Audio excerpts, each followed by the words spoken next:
Hola, hola, los saludamos desde Sintrauricol Somos Todos desde Antioquia, una iniciativa de la Subdirectiva de la Universidad Nacional de Colombia, sede Medellín, donde queremos compartir con ustedes experiencias, buenas prácticas, casos particulares de la sede de la universidad y donde queremos también hablar de temas que impactan a toda la sociedad en general. Y hoy pues me acompaña Lucía en cambio de nuestro compañero Luis Ángel, y tenemos de invitada a María Natalia Sáenz Agudelo. Ella es psicóloga de la UDA, es una mujer viviendo con VIH y ese es nuestro tema hoy. Vamos a hablar del VIH, de lo que se vive realmente, digamos que frente a las comunicaciones, a lo que vemos en redes, y cómo ha sido también la experiencia de Natalia en todo este proceso de vivir con este diagnóstico. Lucía. Buenos días, compañeros. Natalia, el día de hoy pues queremos que empecemos con que nos cuentes un poco sobre el VIH y después seguimos pues hablando y profundizando sobre tu experiencia de vida y todo esto. Listo, bueno. Muchas gracias primero por la invitación a estar acá. Yo encantada de participar de estos espacios de la Universidad Nacional, que de hecho desde una organización de la que hacía parte, pues en varios momentos hemos hecho presencia. Sí, mi nombre es María Natalia Sáenz Agudelo. Vivo con VIH hace 27 años. A partir de eso, precisamente creo que con la pregunta que hacías inicialmente, Lucía, es la necesidad de aprender, ¿cierto? O sea, cuando recibimos un diagnóstico, independientemente de cuál sea ese diagnóstico, hay un proceso desde lo emocional, por supuesto, pero también hay un proceso que tiene que ver con esa información, con cómo nos vamos educando en temas de VIH, y creo que eso en general con cualquier diagnóstico, pero con el VIH sí puede hacer una diferencia importante. ¿Por qué? Porque hay unos conceptos básicos en VIH que, si nos vamos desde lo inicial como tal, VIH, que es virus de inmunodeficiencia humana, pero siempre lo relacionamos con SIDA. Y a veces es el término que se escucha más, que de pronto hace más ruido, pero que a la vez también genera un poco más de temor. Entonces desde ahí partamos como la diferencia entre VIH y SIDA. SIDA es síndrome de inmunodeficiencia adquirida, pues por su sigla, pero además la diferencia no es solamente la sigla, ¿cierto? Lo que implica yo nombrarme como persona viviendo con VIH o nombrarme como persona que tiene SIDA, porque son dos cosas muy diferentes. Y el SIDA como tal ya significa que yo vengo presentando unos síntomas, que de pronto mi sistema inmunológico ya ha empezado a verse comprometido y que a raíz de eso es posible que yo me enferme, ¿cierto? Y que es posible que si yo no inicio mi tratamiento o no retomo mi tratamiento o no me tomo mi tratamiento de la manera que debo tomármelo, me complique y fallezca. Entonces esos dos conceptos son importantes.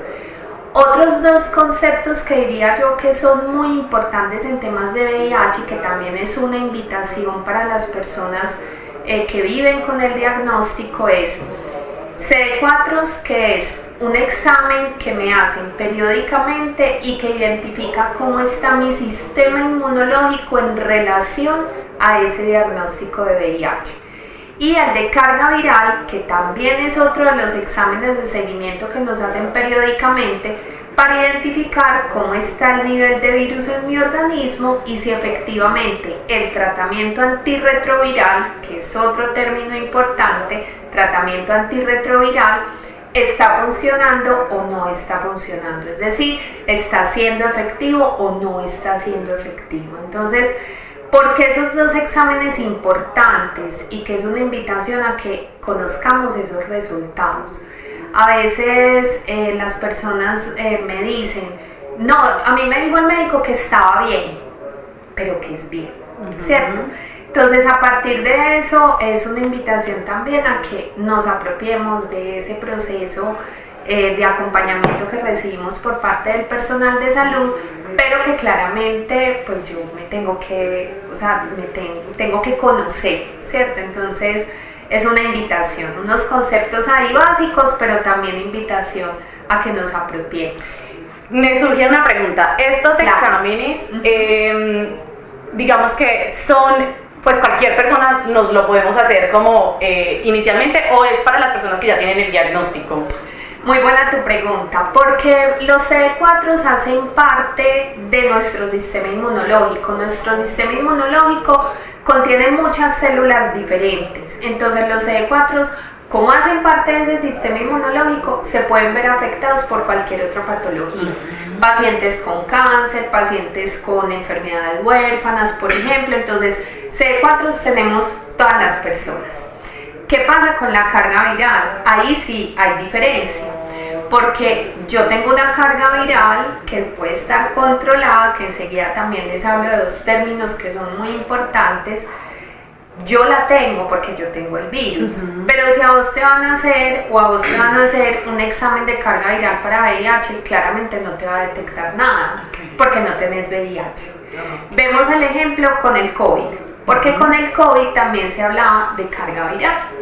Y entonces era, si vos tenés COVID o te expusiste en algún momento, obviamente el resultado puede ser 1, pero si nunca te ha dado COVID, no te va a arrojar ningún resultado. Listo, entonces importante que es como para cuando ya estás como en el proceso, ¿cierto? Ya el tema de los exámenes, exactamente. Sí. Natalia, frente a tu experiencia, ¿cierto? Digamos que el contacto que has tenido con la Universidad Vida del Pollo por el tema de bienestar, cuéntanos un poco sobre ese proceso y cómo se vive también así en las universidades, todo este caso para los chicos o las chicas que se encuentran en estos procesos, y también pues como que teniendo en cuenta que muchos pues puede que se enteren, o sea, como todo lo que puede estar asociado para un estudiante en este caso específico, pero frente a la soledad que pueden estar viviendo porque vienen de otras partes, o sea, cómo asumen eso, cómo se vive eso desde esos acompañamientos. Lady, o sea, creo que en serio que universidades como la Universidad Nacional abran el espacio para que organizaciones o personas que hacemos activismo o militamos con algún tema específicamente podamos brindar información, podamos compartir un poco de ese saber que tenemos, es demasiado valioso. Por eso mismo que vos decías, alrededor de un diagnóstico de VIH muchas veces hay mucha soledad, pero además mucho desconocimiento, pero además también mucho prejuicio. Entonces, que una universidad abra las puertas para que hablemos de un tema que VIH, SIDA, que está ligado además con la sexualidad, que sabemos que sigue habiendo mucho tabú, pero que además entonces, porque hemos estado en escenarios que son instituciones educativas pues de distintos niveles y nos dicen, pero no vaya a decir que tiene VIH, como cuidado con lo que dice, cuando aquí por el contrario es como la apertura de por favor hablen, por favor cuenten, o sea, desde bienestar de la organización que yo hacía parte, que es Fundación Raza. En Fundación Raza en su momento lideré un proyecto que era una exposición fotográfica y un libro. Y acá, por ejemplo, tuvimos la oportunidad de montar la exposición. Entonces, más personas conociendo, más personas escuchando historias. Entonces, en ese sentido es para que los estudiantes accedan a la información, pero no solamente los estudiantes, sino el personal administrativo, todo el personal, ¿cierto? Porque creo que son actividades que finalmente van dirigidas a toda la población que habita la universidad, y en ese sentido también esa información cómo termina llegando a diferentes escenarios. Vos recibís esa información en tu entorno, tu familia, tus amigos, tu pareja o tus parejas, pues también, o sea, en tu círculo, los vecinos, en fin. Entonces es una información que se va replicando y que además sentimos que sí es muy importante, Lady, porque La población que mayor casos de VIH presenta es la población que va más o menos desde los 25 años hasta los 40 años. Y en muchas ocasiones población de menos de 25 años, que claramente es población estudiantil. Y que son personas que en muchas ocasiones de hecho no han iniciado una vida sexual y que entonces acceder a una información que permita como tener claridad sobre lo que está pasando no es solamente el tema del acompañamiento a quien recibe un diagnóstico, sino la información veraz y acertada para personas que quizás van a dar un inicio a una vida sexual. Y es interesante porque la apertura mental es mucha. Hay muchos escenarios donde vamos y las personas nos dicen, no, pero es que usted para qué me va a hablar de eso si a mí eso no me va a pasar. O no, pero es que si usted tiene eso es porque usted se lo buscó. O sea, como mucho prejuicio, como mucho estigma, mucha discriminación. No, cuando venimos a la Universidad Nacional, por ejemplo, la apertura es inmensa. Las personas preguntan, participan, con toda seguridad replican esa información y saben que si en algún momento necesitan acercarse a solicitar una información, van a tener una fuente que con toda seguridad es confiable para ello. Entonces, creo que es muy valioso, demasiado valioso. Natalia, con el tiempo la sociedad ha ido como evolucionando en el trato que se le da a las personas que contraen VIH. ¿Cómo ha sido esa evolución histórica? Tú nos contabas que llevas 27 años, yo creo que ha cambiado mucho la perspectiva hace 27 años, ahora en la actualidad, y cómo la sociedad ha aprendido a aceptar, a respetar, a involucrar a las personas, pues porque todavía hay mucho tabú, pero creo que sí se ha cambiado un poco, ha habido como una evolución en todo este tiempo. ¿Cómo ha sido esa vivencia? Yo pienso, Lucía, que efectivamente han habido cambios, pero nos sigue faltando. Actualmente las personas, y claramente, las personas que siguen falleciendo por VIH, muchas de ellas fallecen por el temor al estigma y a la discriminación. Porque desde lo que tiene que ver con la cobertura, que claramente nuestro sistema tiene fallas, estructuralmente hay cosas que no funcionan, hay muchas barreras, hay muchas trabas, hay mucho desconocimiento en relación pues a los derechos que tenemos, pero claramente una vez se gestionan esos asuntos, la persona va a acceder a su tratamiento, pero seguimos viendo en IPS, por ejemplo la IPS a la que yo pertenezco, personas que van a reclamar el medicamento se ponen gorras, se ponen tapabocas, se ponen chompa, o sea, quieren pasar totalmente desapercibidas, ¿cierto? Y eso dificulta. Entonces, ¿ha cambiado? Sí.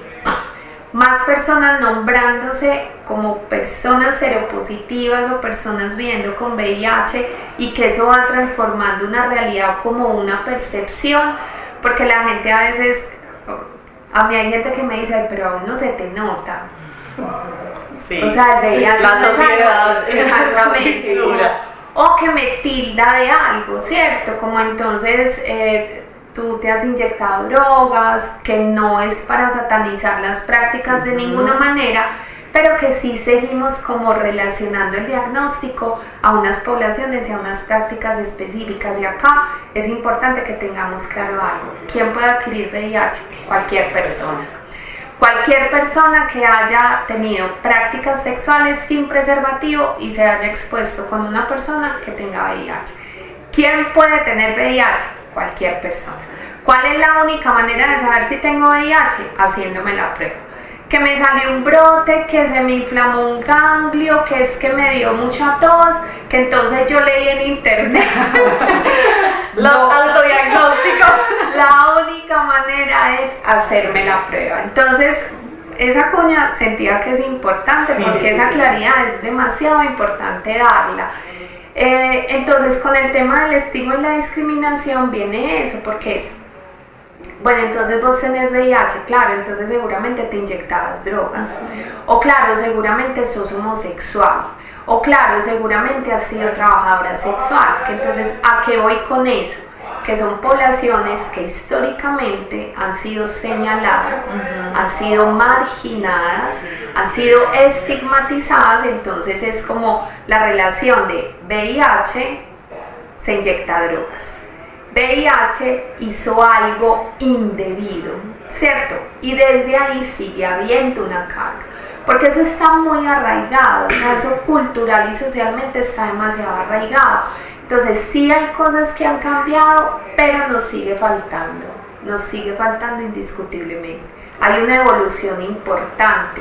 Además también porque desde la parte que tiene que ver con el tratamiento, con la cobertura, la atención y demás, pues hay un mejoramiento en la calidad de vida que es significativo, ¿cierto? Y eso también lleva a que de pronto las personas consideren que, bueno, yo ya voy a durar más tiempo del que anteriormente nos pronosticaban, entonces yo cómo voy a aprender a manejar esto. Y creo que esa pedagogía también ha tenido un efecto importante, o sea, el liderazgo de organizaciones de base comunitaria, de activistas, de militantes en temas de VIH ha sido demasiado importante en esa transformación que por lo menos ha llevado a que se reduzca un poco el estigma y la discriminación. No, y por ejemplo, tengo casos que conozco, que por ejemplo 2 hermanos y uno de ellos contrajo VIH. Y es muy tenaz porque, claro, entonces en la familia comenzaron a decir, no, es que quién sabe cuánto va a durar, y él vive totalmente normal, es juicioso con su tratamiento, todo eso, y lastimosamente falleció primero el hermano sano. O sea, realmente yo creo que sí hay muchos estigmas al respecto. Creo que es muy importante que la gente se eduque y mire que si sigue su tratamiento puede vivir una vida normal. Yo veo que la gente, conozco varias personas pues con el tema y viven normal desde que sean juiciosas con su tratamiento. No, o sea, para mí ha sido como, me tocó desde muy pequeña, pues como en el colegio el tema, entonces nos ponían a hacer las exposiciones sobre VIH y ya la foto de la célula del VIH, pero sí se veía claro el sesgo con esas poblaciones. Y la gente no sabe que incluso hay madres cabezas de hogar, esposas que son heterosexuales y tienen VIH. O sea, lo que tú decías ahorita, cualquiera, o sea, hay que ser como responsables con nuestro cuerpo al momento de tener una relación sexual con alguien, ¿cierto? Otra cosa que te iba a preguntar es, desde tu perspectiva o desde tu experiencia en todo el tiempo que llevas trabajando con el tema, ¿cuáles son esas prácticas o esas buenas prácticas que podemos tener desde nuestros cuerpos, desde nuestros comportamientos para prevenir el VIH? Creo que ahí es precisamente, y lo principal es la toma de decisiones. O sea, yo como he logrado desarrollar unas habilidades para la vida que me permiten tomar decisiones informadas, porque creo que desde ahí es absolutamente importante, más allá de las prácticas, de lo que tiene que ver. Actualmente hay una estrategia grande que se llama, pues, es la estrategia de prevención combinada, que precisamente termina teniendo en cuenta muchos factores, desde lo biomédico, desde lo estructural, desde lo comportamental como tal, ¿cierto? Y es absolutamente importante. Entonces, hacer el uso del preservativo, hacerme periódicamente una prueba, identificar cuáles son esas prácticas que de pronto yo considero que me pueden exponer al VIH, pero además a otras infecciones de transmisión sexual y además a un embarazo no planeado, por ejemplo, ¿cierto? Desde ahí, pero hay muchos asuntos que tienen que ver con el ser, o sea, con yo qué decisiones estoy tomando, cuál información es la que tengo, a dónde me acerco a aclarar esas inquietudes que de pronto tengo también en relación a eso, conocer mi cuerpo, ¿cierto? Entender que el placer es una posibilidad y que de hecho también es un derecho y que no se trata de no hacer, sino de cómo voy a hacer, porque entonces acá es también esas formas de vincularse ahora, de las relaciones abiertas, de lo poliamoroso, de las prácticas que se encuentran, de las aplicaciones, ¿cierto? Para tener esos encuentros, o de los bares swingers, ¿cierto? Todo eso es una realidad, y que ahí no se trata de no hagan nada, no, si van a explorar, si lo quieren hacer, si lo disfrutan, el punto es cómo lo hago. Y también yo cómo me siento frente a eso, porque sabemos que hay unos momentos de nuestra vida en los que de pronto esa presión social me lleva a tomar decisiones que yo no quiero tomar. Y ahí es yo cómo empiezo a desarrollar esa habilidad de no es no, no es no. Y que nosotras, de hecho, como mujeres, también desde lo social, desde lo cultural, las brechas de género, la negociación de un preservativo no es sencillo. Y en uno de esos escenarios que vos planteabas, de una mujer que está en una relación que ella considera monógama, ella la considera que para ella es estable, ¿cierto? Ella cómo negocia un preservativo, a veces no es sencillo, entonces creo que frente a eso de, bueno, ¿yo qué hago? ¿Cuáles son esas prácticas que me pueden llevar a exponerme menos? Es un desarrollo de habilidades mías, entendiendo que desde lo estructural, desde lo social, desde lo cultural, hay unas brechas en muchos sentidos que pueden influir. Decimos, sí, el uso del preservativo, pero entendamos que hay personas que no tienen para un desayuno, tampoco van a tener para un preservativo, ¿cierto? Y desde ahí hay que entender esas diferencias, pero además también es el asunto de cuáles son esas redes de apoyo que yo tengo, dónde busco la información, porque actualmente hay un bombardeo de información impresionante, pero no necesariamente es información confiable.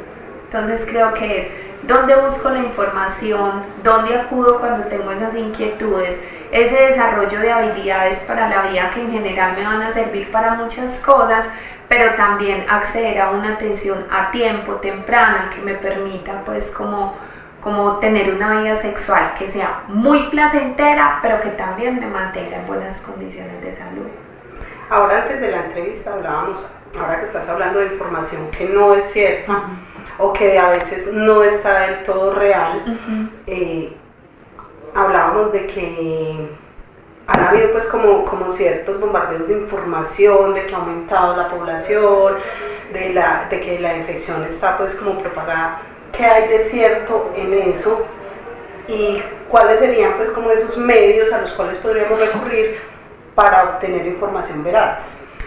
Mira que precisamente, y esa pregunta que vos me haces tiene que ver con lo que empieza a aparecer en redes y que entonces se vuelve un boom, ¿cierto? Exacto, porque termina siendo eso, o sea, como lo mediático, y que no es satanizar tampoco las redes sociales, o sea, acá no se trata de satanizar nada, pero sí cuáles son esas fuentes, ¿cierto? Entonces arranco por fuentes, porque por ejemplo las fuentes que son muy confiables acá en Colombia, por ejemplo, la cuenta de alto costo. La página de la cuenta de alto costo lleva un registro que es muy actualizado de lo que tiene que ver con cifras en temas de salud pública, ¿cierto? En general, pero también las páginas de las secretarías de salud, de las direcciones seccionales de salud, muchas de las EPS también tienen información que es muy actualizada, pero también fuentes como ONU-SIDA, por ejemplo, como la Organización Mundial de la Salud, la Organización Panamericana de la Salud, entidades como Profamilia, por ejemplo, que brinda un servicio en temas de salud sexual y reproductiva también, que es muy acertado, muy efectivo, pero también muy actualizado de manera permanente. Y con ese tema pensemos en algo. Cuando sucedía también, retomo el ejemplo del COVID ahora, que se hacían cantidad de pruebas de COVID, claro, aparecían muchos diagnósticos porque estábamos haciendo muchas pruebas. En VIH sucede lo mismo, si hacemos muchas más pruebas, vamos a encontrarnos posiblemente con más diagnósticos, por un lado. Pero además también ha sucedido que hay personas que nos sucede personas que en su momento se realizaron la prueba, nunca jamás accedieron al tratamiento porque diferentes circunstancias llevaron a que no accedieran. Son personas que en muchas ocasiones, para retomar su atención nuevamente, vuelven y se hacen la prueba. Ok. Y si de pronto ese registro no se hizo en su momento, porque a veces los registros no se hacen con la oportunidad que tendrían que hacerse, claramente va a ser un nuevo registro. Claro. O nos sucede también con población migrante. Ya tienen un diagnóstico en sus países de origen, llegan a Colombia, se hacen una prueba, pero se van a radicar acá.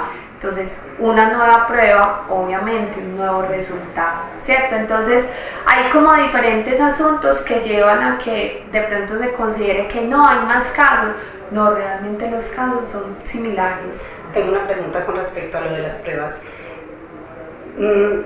Hay personas, escuché, no es, o sea, hablo del escucharlo como nos pasa a muchos.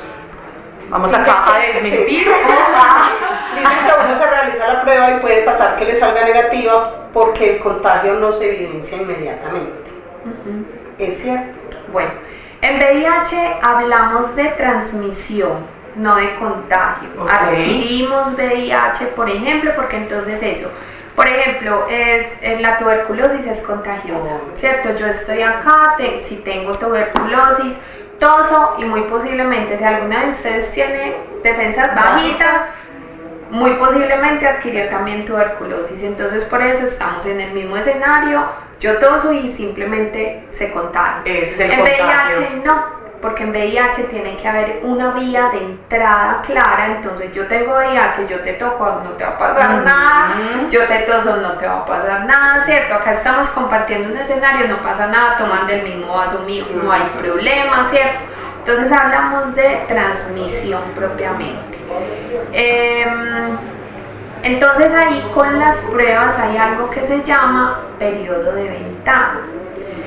Que el periodo de ventana es el tiempo en el que el tiempo que debe transcurrir entre que yo me expuse al VIH y ya mi organismo desarrolla los anticuerpos que pueden ser detectados en alguna prueba, anticuerpos o el antígeno como tal. Entonces, ese periodo de ventana es variable. Ese periodo de ventana tiene que ver con la sensibilidad de la prueba. Entonces, anteriormente, porque de hecho el VIH, que es otra como esa información básica, no se diagnostica con una sola prueba. A mí me deben hacer 2 pruebas. Un solo positivo o reactivo no define que yo efectivamente esté diagnosticada con VIH, porque hay falsos positivos en esas pruebas. Entonces siempre me deben hacer 2. Cuando a mí me hacen esa segunda prueba, cuando a mí me hacen las pruebas como tal, tiene que haber pasado ese periodo de ventana que va a arrojar un resultado veraz, de acuerdo al tipo de prueba que me hice. Anteriormente, hace muchos años, cuando a mí me diagnosticaron, hacían una prueba que era mucho más costosa, muy demorada, que era el Western blot. Así era la prueba confirmatoria para VIH. Inicialmente era una prueba de ELISA, la segunda prueba era el Western blot, se demoraba como 3 meses o más, se demoraba demasiado un diagnóstico. Actualmente no, actualmente te hacen pruebas rápidas, que de hecho la prueba rápida te entrega un resultado en 20 minutos. Sí. Y entonces si te van a hacer una segunda, vos en cuestión de 1 hora fácilmente tenés un diagnóstico. Antes nos tocaba esperar demasiado. Y eso tiene que ver con el tipo de prueba que se hace, porque entonces el periodo de ventana puede variar. Anteriormente también habían pruebas que igual se seguían demorando 3 meses, pero hay pruebas que el periodo de ventana puede ser de 12 a 15 días, que son pruebas muy sensibles, es decir, de hecho hay literatura que sustenta que una prueba con esa sensibilidad, o sea, de esa categoría de prueba, a los 8 días me puede arrojar un resultado confiable. ¿cierto? Entonces eso también ha llevado a que hayan diagnósticos que pueden ser más oportunos también porque el proceso es más rápido. Entonces, si yo me expuse hoy a VIH, yo me hago una prueba hoy, no me va a arrojar un resultado de ese evento de hoy, me va a arrojar un resultado de tiempo atrás. Pero si yo tengo la práctica hoy, que es 30 de abril, y me hago una prueba el 10 de mayo, yo puedo verificar qué tipo de prueba es para saber claramente que entonces esa va a ser una prueba que me va a arrojar un resultado que va a ser veraz para yo tener la certeza. Entonces el periodo de ventana varía dependiendo del tipo de prueba que yo me hago. Y el diagnóstico de VIH se logra hacer de manera adecuada con 2 pruebas como tal, una sola no. Ok, yo frente al tema de las pruebas, digamos que tengo como una pregunta, pero es que no sé si la sepa formular, y está asociado a, yo puedo hacerme las pruebas, digamos que yo tenga la capacidad pues de asumir pues que mi EPS pues no es como que periódicamente sea lo recomendable hacérsela o como ahí cuál es, porque otra cosa es que uno se sienta como puedo estar expuesto, o cuando yo también puedo generar esa alarma de me debería de hacer una pruebas como Lady, yo la recomendación que hago es, si vos has tenido vida sexual activa, hacete una prueba, independientemente de que haya sido una pareja, 5, 20, 15. Independientemente de que tengas una pareja estable o 5 parejas estables. Sí, porque es que a veces las personas, se nombran como, no, yo tengo una pareja estable. No, hay personas que tienen varias parejas estables o que de hecho tienen, bueno, utilizo esa palabra de sexuantes, ¿cierto? No son quizás una pareja desde lo afectivo, pero son personas con las que se tienen prácticas sexuales y que entonces terminan siendo estables, ¿cierto? Hay como un vínculo ya ahí desarrollado. Entonces, en ese sentido ¿cuándo es recomendable? Cuando has iniciado vida sexual. De hecho, ¿sabes qué nos hemos encontrado y que es muy interesante? También porque es una forma, yo te conozco, vamos a iniciar una relación, bueno, vemos que nos hemos ido conectando, nos hacemos las pruebas. Hagámonos las pruebas y miremos los resultados, los compartimos. Que es un asunto que es absolutamente también bacano, pues que ya como bueno, nos hacemos pruebas. Claro, cada quien desde la comodidad, ¿cierto? Porque si yo siento que eso va a ser intrusivo, pues no. Pero es como, si yo llego a ese acuerdo con vos, pues hagámonos las pruebas, nos quedamos tranquilas y tenemos prácticas sin preservativo, si de pronto vamos a manejar una exclusividad. Pero por eso ¿cuál es la negociación que yo voy a hacer? ¿Cierto? Pero la recomendación es, siempre, así tengas una pareja, que es que yo soy casada y tengo a la misma pareja hace 20 años, no importa. Si has tenido prácticas sin preservativo, hacete la prueba. Que es que yo solamente he estado con una persona en mi vida, no importa, hacete la prueba. El preservativo falla. Personas nos dicen, no, pero es que yo siempre utilizo el preservativo.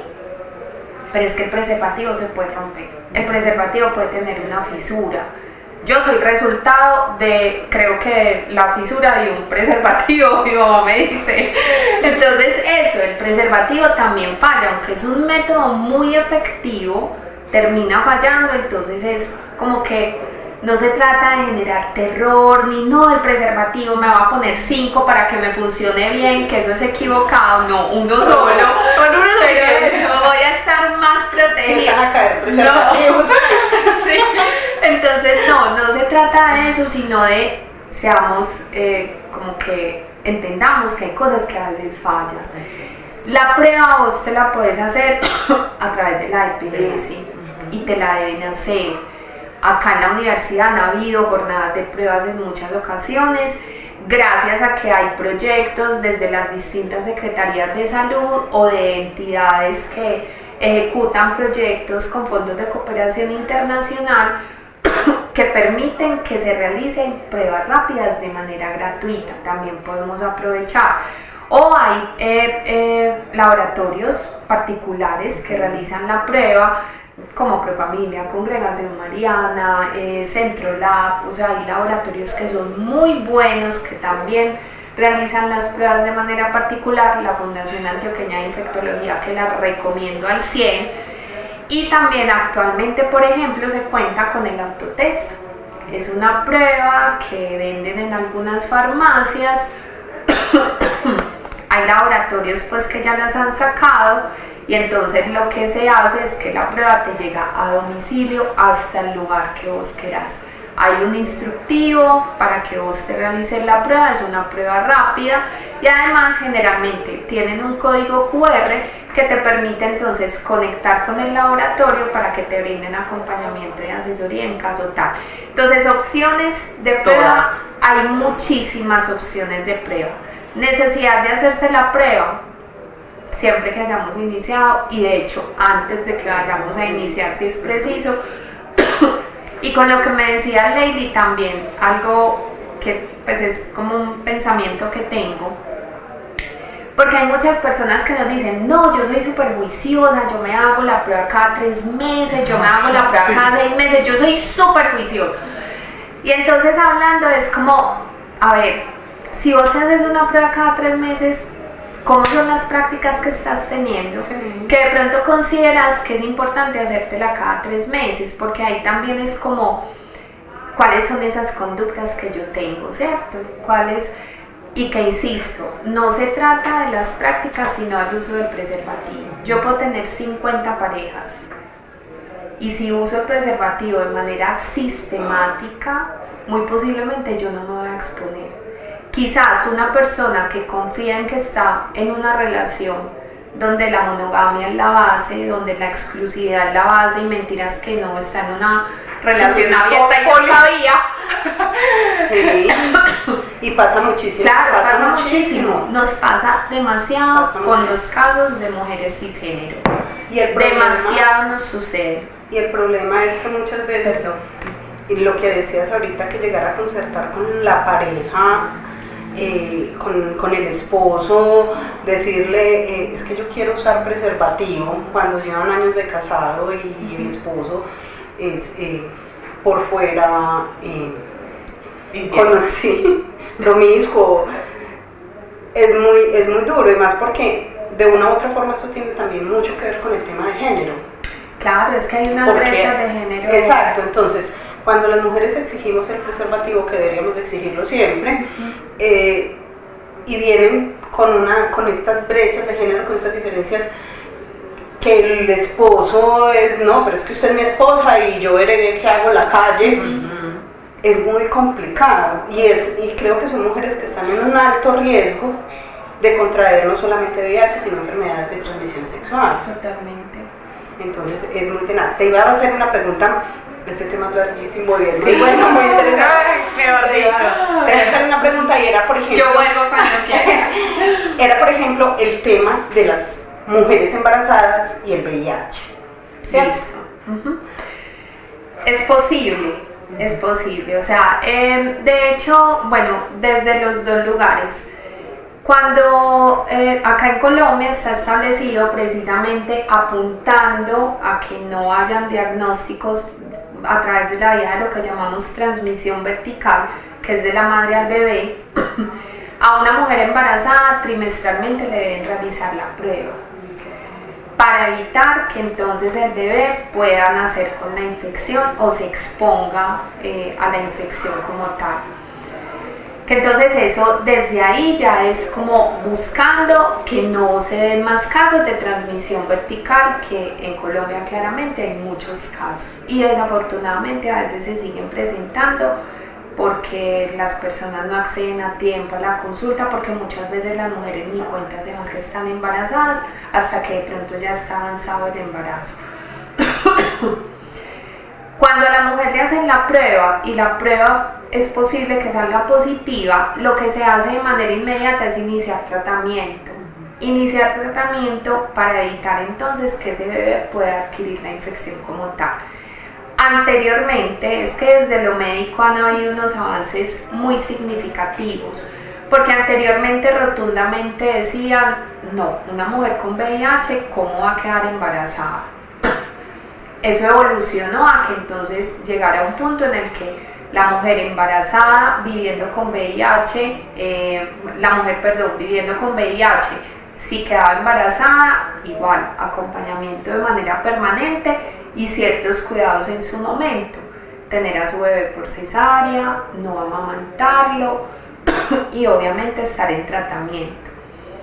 Actualmente, y gracias a indetectable igual intransmisible, cuando la carga viral, o sea, el nivel de virus está controlado en el cuerpo, o sea, el virus está, pero no se está replicando hacia lo loco gracias al medicamento, yo llego a lo que se llama indetectabilidad, que es una carga viral súper controlada, no se está replicando. Cuando yo estoy indetectable 6 meses o más, yo estoy intransmisible, es decir, no transmito la infección. A una mujer que esté en tratamiento, que esté indetectable, por lo tanto es intransmisible, actualmente es posible que tenga su bebé por parto natural y que además lo amamante. Anteriormente eso era descartado totalmente. El año pasado, que fue un evento que se hace a nivel mundial muy grande en Estados Unidos de pediatría, ahí claramente se dijo, es posible. Anteriormente eso era descartado, es posible. Igual también mirar en qué entorno social y cultural se da esto, ¿cierto? Porque hay que tener claro que no lo que aplica en un país se puede aplicar de manera masiva en todos los países, claramente no, pero ya está esa posibilidad, porque era uno de los asuntos que inquietaba a muchas mujeres en su momento, como yo quería ser mamá, no voy a poder ser mamá, no es posible con el acompañamiento, con el tratamiento, que ella se mantenga en buenas condiciones de salud y que su bebé nazca libre de la infección. Importante que de todas maneras el bebé al momento de nacer esté en un tratamiento, esté en un tratamiento que va a ser un tratamiento temporal. Desde el inicio se le hace prueba de VIH, obviamente, se hace seguimiento también con realización de pruebas hasta que ya llega un punto en el que el bebé definitivamente está libre de la infección. Insisto, esto lo que se llama reproducción asistida, todo el tiempo el acompañamiento, todo el tiempo el manejo a través del programa, todo el tiempo, o sea, no es como que yo por mi cuenta, no, todo el tiempo, porque es importante hacer esa claridad. Pero la posibilidad de ser mamá viviendo con VIH claramente está, que el bebé nazca libre de la infección y estar pendientes médicamente de hacer ese seguimiento. Sí, ese se termina siendo pues como la clave en esos procesos. Claro, pero ahí también, y que es uno de los asuntos de las brechas de género, porque es como que la responsabilidad recae específicamente en la mujer y no, o sea, es que hay un papá ahí alrededor, entonces es, de hecho, pues ha sido una crítica pues muy a nivel personal, porque es muchas veces el VIH en las mujeres se toca o se pone sobre la mesa es a partir de yo ser gestante. Entonces no, como estás embarazada, entonces hay que hacerte la prueba. Pero si por cuenta propia vos como mujer cisgénero vas a realizarte una prueba, es posible que te digan, ¿y para qué se la va a realizar? Usted no la necesita. Entonces en ese sentido es ese asunto de que la reproducción ha sido uno de los fines de la sexualidad de las mujeres. Y eso hay que irlo transformando también, y que en ese sentido un embarazo de una mujer viviendo con VIH, pues muchas veces tiene que ver es con esa pareja que engendró también ese bebé. Entonces venga, ¿cuál es su responsabilidad? Porque la responsabilidad no la podemos delegar específicamente en la mujer, que es ella la que gesta, pues son las personas gestantes, ¿cierto? Porque hay chicos trans que también gesta, pero en ese sentido es como vamos transformando esa idea porque la responsabilidad desde el embarazo también es del hombre. Claro que sí. Bueno, Natalia, pues como decía Lucía, nos podemos quedar acá horas y horas hablando porque es un tema pues de aprender, de que aparte de que hay mucha información, pues qué bueno poder hablarlo con una persona que lo vive y que también trabaja en pro de esto, ¿cierto? Entonces, pues agradecerte, no sé si tenemos como de pronto un mensaje para cerrar, para quienes nos están viendo a través del canal el canal de YouTube o la página de Facebook de CIS Radio a nivel de todo el país y es como eso, como una invitación, como un mensaje para cerrar. La invitación siempre, realicémonos la prueba, siempre invitación a que se realicen la prueba, pues yo ya no porque, bueno, pero sí, invitación a que se realicen la prueba, invitación también a pensarse como ese asunto de si yo alrededor tengo una persona que vive con VIH, yo sería una persona a la que ella se acercaría. Hagámonos esa pregunta. Porque a veces precisamente, y lo que hablábamos ahora, lo que dificulta que una persona se mantenga en buenas condiciones de salud con un diagnóstico de VIH es el temor a ser estigmatizado, discriminado. Y a veces en lo cotidiano, de pronto, el comentario suelto que se hace y que impide que alguien que necesita acercarse a mí a compartirme lo haga de manera efectiva. Entonces como que nos pensemos, yo sería una persona a la que alguien viviendo con VIH se acercaría, porque si decimos sí, perfecto, seguir nutriendo eso, pero si decimos no, entonces ahí hay que hacer una revisión y una transformación.